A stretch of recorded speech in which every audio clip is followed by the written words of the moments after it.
هنا. انت عايزاني اعمل زي الناس المتخلفين واجوزها؟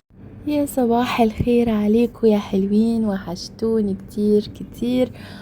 وعارفة اني مختفية بقالي فترة، ومش هحور عليكم. انا اوقات بيجيلي فقدان للشغف، ومش عارفة بصراحة لو الموضوع ده له علاقة بالموسم مثلا الصيف، يعني هل هيختفي بعد كده، ولا ليه علاقة بحاجات مثلا تبع الشغل ممكن تكون معطلاني شوية، فبالي مشغول بيها شويتين، ولا الضغوطات بصوا مش عارفة بصراحة، مش عارفة. و لكن هي حالة طبيعية جدا، ولما بتجيلي في الأول كنت بقلق وبخاف، وبحس كده ان انا اتوترت، يعني كوني اني ام ومسؤولة ورايا حاجات والتزامات، فكنت بقلق شوية. آه ولكن قررت ان انا لما تجيلي الاحساس ده ان انا هتعامل معاه بشكل اهدى كتير، ومش هعمل حاجة اكتر من ان انا اخلي 3 حاجات اساسية عندي، حتى لو انا فاقدة للشغف في حاجات كتير مش لازم اعملها، بس الاساسيات حتى اعملها. وكان اكيد من ضمن الاساسيات نفسي وعلاقتي بربنا والبيت. آه صدقوني مش لازم نبقى طول الوقت بيرفكت، مش لازم طول الوقت نبقى حلوين، مش لازم كل ده، مش لازم نكون بنحقق نجاحات 24 ساعة. I know ان السوشيال ميديا بتخلينا نحس الاحساس ده، ان كله حقق انجازات وحققوا ارباح وحققوا مش حققوا كل حاجة، اوكي.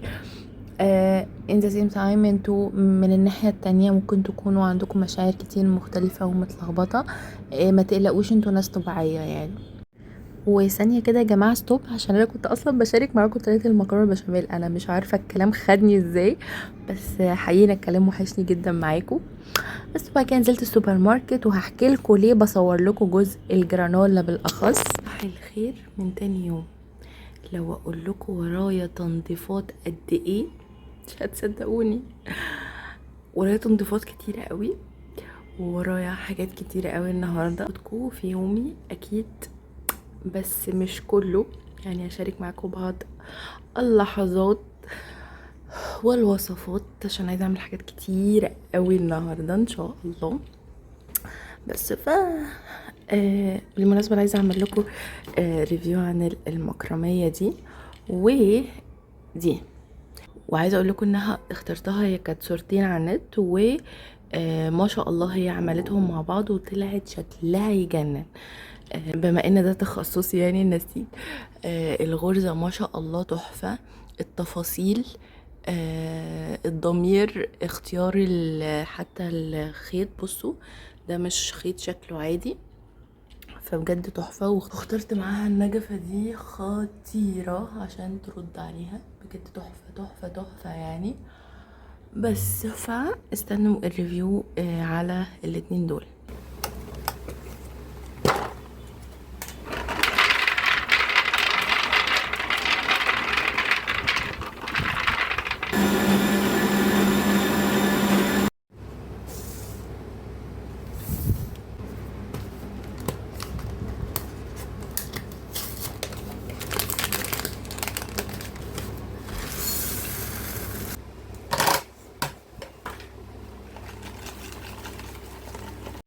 وغالبا كده عرفتوا ليه انا صورت لكم جزء الجرانولا في سعودي، لاني قررت اعمل الجرانولا في البيت. حقيقة يا جماعة اللي بيحب انه يستبدل الكورن فليكس بحاجة سريعة زي الجرانولا، يعني جون على طول، لان هي مفيدة جدا، وطبعا الكورن فليكس مش مفيد خالص. فكمان هي مكلفة شوية لو انتوا جبتوها جاهزة، فتعملوها في البيت احسن، وبالعكس انتوا ممكن تحطوا فيها كل المكونات اللي انتوا عايزينها.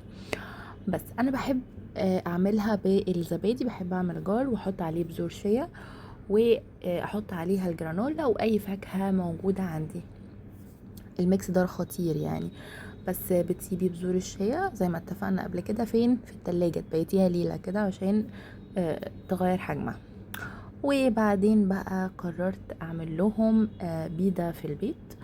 وعايزه اقول لكم هي نفس مكونات البيتزا عادي يعني، بس انا قررت اقول لهم لا انا عامله لكم بيتزا النهارده يا جماعه. آم، عايزه اقول لكم بصوا كمان الرده اللي هي الدقيق القمح اللي حطيت عليه العجينه وفردت عليه العجينه، بجد ادى طعم حلو. شكل كانه فعلا انتوا جايبينه حاجه جاهزه من بره. ف لو انتوا عاملينه بدقيق عادي، لا خلوا اخر ستيب ان انتوا تفردوا العجينه بيها بيكون دقيق قمح بس. وحطيت بقى اي مكونات عندكم حطوها، وما تسالونيش ليه، بس الطعم بيبقى متغير على فكره واحلى كتير يعني. بس يا جماعه، ونفس اليوم كنت مشغله برضو العجان يعمل لي العجينه بتاعه التوست.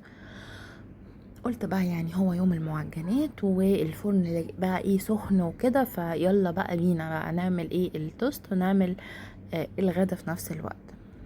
وطبعا المكونات والطريقة وكل التفاصيل موجودة على الاكونتات التانية في الاماكن التانية. I don't know انا المفروض اقول اسمهم هنا عادي ولا لا، بس بجد كل ابلكيشن كده ليه حواراته يعني، فاحنا it's okay.